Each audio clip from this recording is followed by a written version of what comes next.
What's going on YouTube? Welcome to the channel, it's Mitchy here, and I thought I'd just show you guys one of my screen printing frames made from pallet wood.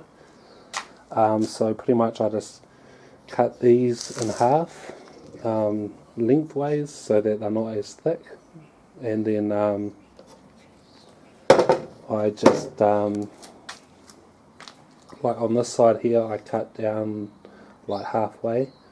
I measure halfway on both sides and put a line there, and then I measure the width of this and put a line there and cut a piece out just with like a saw, and then I put a screw through here and glue it together just so it doesn't twist, and then just put my mesh on this side, staples, and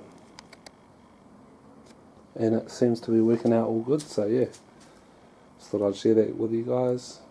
Costs like nothing because the wood is free, and this mesh is probably about $1 of mesh, if that. So yeah, just thought I'd share that. Cheers for watching.